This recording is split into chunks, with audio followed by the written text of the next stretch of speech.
welcome to another episode of Sin Permiso, a Latina lifestyle podcast.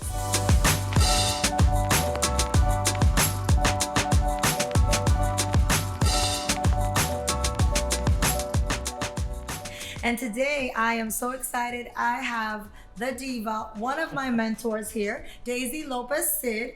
Daisy Lopez-Cid is an entrepreneur. She owns just a few Remax offices in Orlando.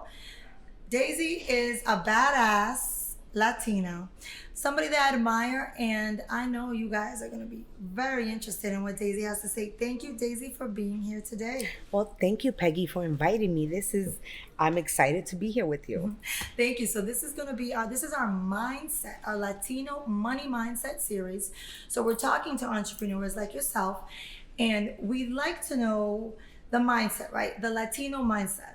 Growing up, dealing with money, what we learned from our parents, what we didn't learn from our parents, what held us back, what might have been different had we not been a Latina growing up in the U.S. But let's start off with a little bit about your background, Daisy, and where you grew up. Wow. When you asked me to talk about my background, it just takes you back, right? I grew up in Brooklyn, New York. Woo-hoo. Shout out to Brooklyn. And you know, my parents didn't have money. My dad was a taxi driver and my mom was a stay-at-home mom, taking care of me and two of my nieces. And I learned at a very young age that I needed to help in the household. And I started working. I was a good kid. I got good grades. And I had to work, right? If I wanted something back in those days with the Adidas, the hard shell, with the Le Tigre t-shirts and the Lee jeans. So I had to work to get that. 11 years old, I started working, doing odd jobs. I mean, you would think I would before I go to school, I'd jump on my bike, go pick up a little girl, take her to school, then go to school myself. You just gave me goosebumps, Daisy, because this is a story, 12 years old, I started taking care of an old lady for $20, and that was good money. So people like us, this is how we grow up, right? Knowing we need to make our own money. Girl, I was cleaning a brownstone around the corner from my house at 12, by myself, a 12-year-old, 3-story brownstone for $35. Wow. Every Saturday I went to go clean that house, and I would come home and say, "Here, Mom, with my bucket, my mop and my bucket, here's my $35, Mom." And she'd put it away so that, she would put it away so that we could buy my clothes for school. So you were taught savings at a very young age, hard work and savings for what you wanted. So I'm sure you took care of those kicks when you wore them. Of course. I had my toothbrush to clean them. Don't let nobody step on my toes. But yeah, you learn how to take care of things. And then it's time for school, right? For college, university, or working. What happened there? I think that Latinos we're not taught that you can go out and get a loan, right? You can apply for FAFSA or work while you do that, right? You think that your parents are going to have to pay for college. So I knew my parents couldn't afford it, so college was not a thing that was in my mind for me to go to. Although I wanted to, right, inspired to do so, but I knew I would never make it because my parents couldn't afford it. Yeah, y uno como latino siempre quiere, no voy a decir nada porque yo sé que ellos no pueden. Exacto. Yo sé porque no es muy consciente. Exacto. You have that inside of you that you know that they can't do it. So da pena. So what'd you do? Well, I went to school, and then I did something that wasn't so horrible, but was horrible, right? I had to drop out of school because I got pregnant. Yeah. Right? I got pregnant at 16, which was stupid of me back in those days. I don't regret my child. I love her to death. She's my best friend now. Awesome. And I have 2 wonderful grandkids. But, that stopped me from doing anything else because now I had to become a mom, just like mine was. But also at my dinner table, my parents all they talked about was you work hard to get the things you want, right? It wasn't let's talk about college or let's talk about opening a business, or they didn't even know, right? So they didn't have that mindset. Exactly. So that's what we talk about. They didn't have the mindset. And then you were stopped, as you saw in that moment in time. You were frozen. You said, okay, now I have this baby. What am I going to do? So not only did you not come from the mindset, but you were in a different situation, in a position where you couldn't even see yourself in certain. Right. So what happened that changed it, and you realized, you know what? I can do this. I can be the entrepreneur. I can own my own business. You know, you have that mindset that you just hope to get a good job, make good money, and be able to provide for your family. When I moved to Florida, I did the same thing. I was a paralegal for an immigration attorney here in New York. And when I moved to Florida, I did that there. I had some friends that were into real estate, and you know, they kept saying, Daisy, you would be great at this. You would be great at this. But like many, I was afraid to leave that steady check Claro, and qué go. miedo. Exactly. Claro. I mean, como va a ser? If you don't make no money, then you don't eat, right? Exactly. But my husband, and you know, again, you don't find too many of those. He said, go do, if this is what you want to do, go do it. I got this. Support. You had the support, el apoyo. Yes. And I got into real estate, and girl, from my first 30 days, I went on the contract and I never stopped. Then a couple of years after that, a friend of mine says, you know, you should stop working for somebody and open up your own shop.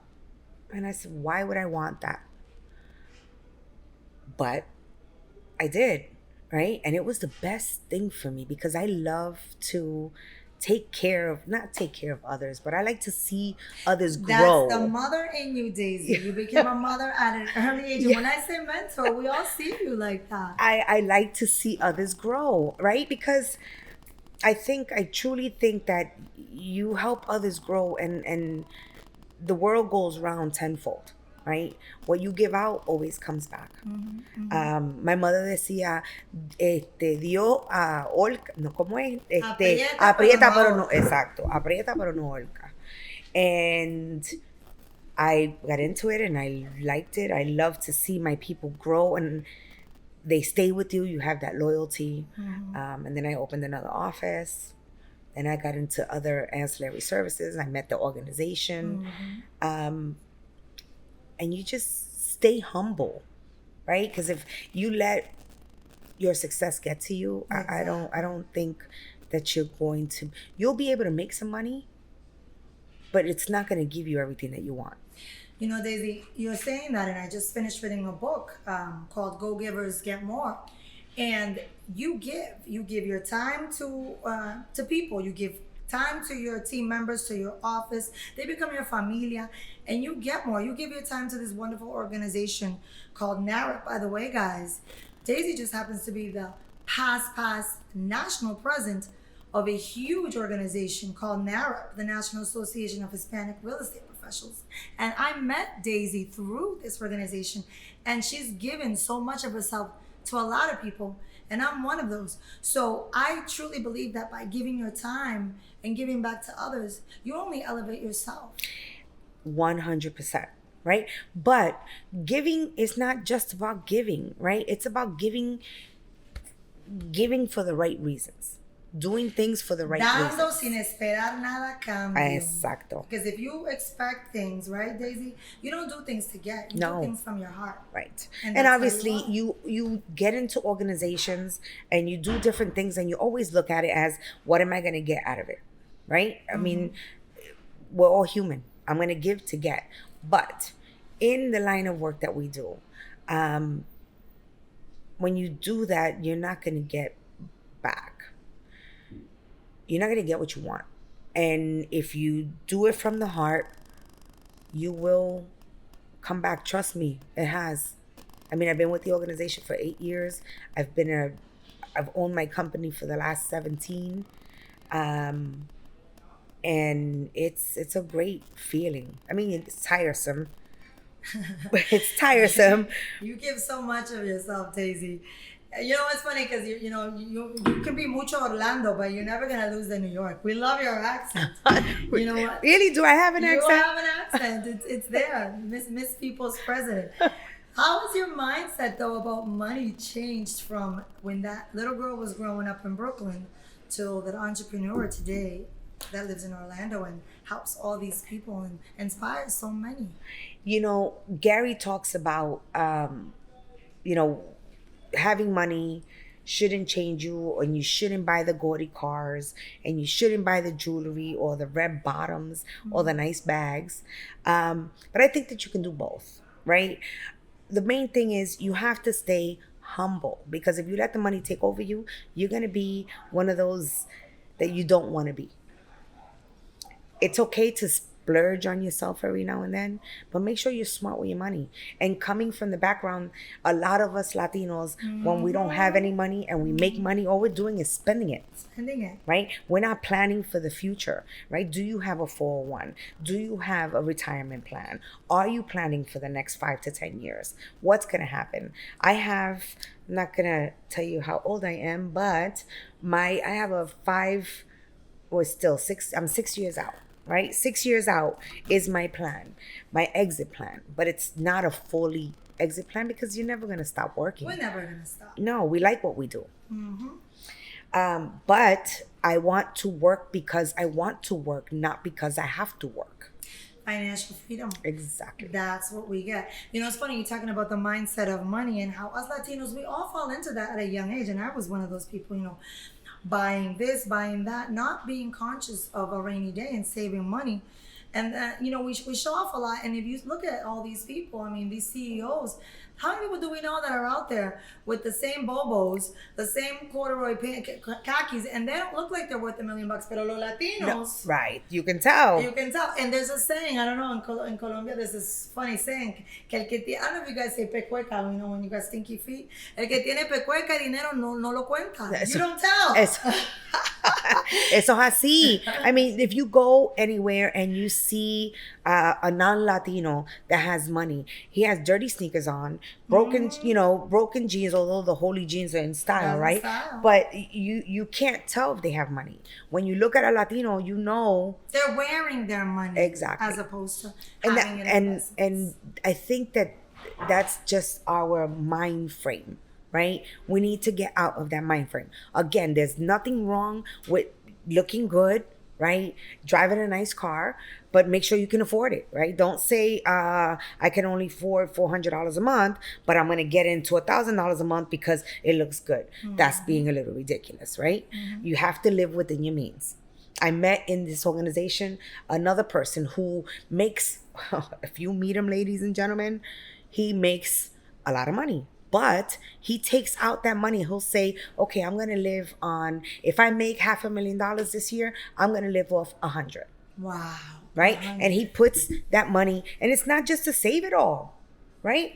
Invest in your future, because what's your money doing for you sitting in the bank? Nothing.